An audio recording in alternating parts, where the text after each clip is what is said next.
एक प्रसंग है जो हमारी रामायण थी उसमें कि रावण जब पहली बार भगवान राम के सामने युद्ध क्षेत्र में आते हैं तो उनका सामना सभी से होता है। पहले हनुमान से भी होता है, सुग्रीव से भी होता है, सभी लोगों से होता है, पर कोई भी रावण को कुछ कर नहीं सका था क्योंकि इतने वरदान थे उनके पास।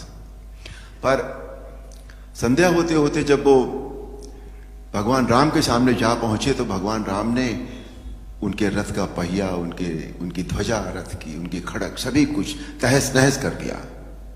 और एक पल ऐसा आया जब सदैव रथ पर चलने वाला रावण धरती पर खड़ा था और तब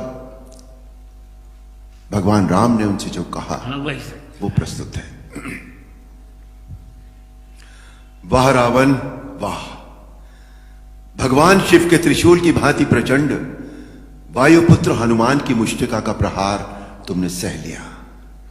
तुम सचमुच परम शक्तिशाली हो, परंतु कितने दुख की बात है कि तुमने अपनी ये शक्ति अधर्म के कार्यों में लगा दी और इस दुर्दशा को पहुंच गए। रावण, भक्त और ज्ञानी में अंतर होता है। भक्त चाहे मूर्ख हो परंतु हृदय का सच्चा और मन का सरल होता है, परंतु ज्ञानी तुम जैसा दुष्ट भी हो सकता है जिसे स्वर्ण अलंका के राज सिंहासन पर बैठकर भी जीवन की अपूर्णता का कांटा चुभ रहा है। तुम्हारे जीवन में इस समय अशांति, चिंता और तड़प के अतिरिक्त और कुछ भी नहीं है।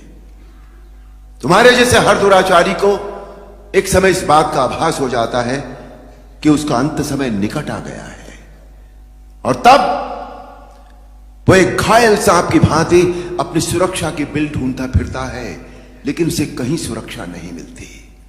वही अवस्था इस समय तुम्हारी है।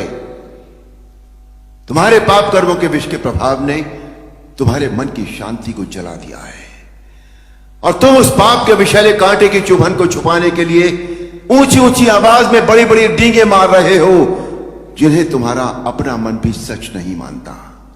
रावण, इसी का नाम है दुर्दशा। रावण, युद्ध जीतने के लिए धर्म और आध्यात्मिक शक्ति की आवश्यकता होती है।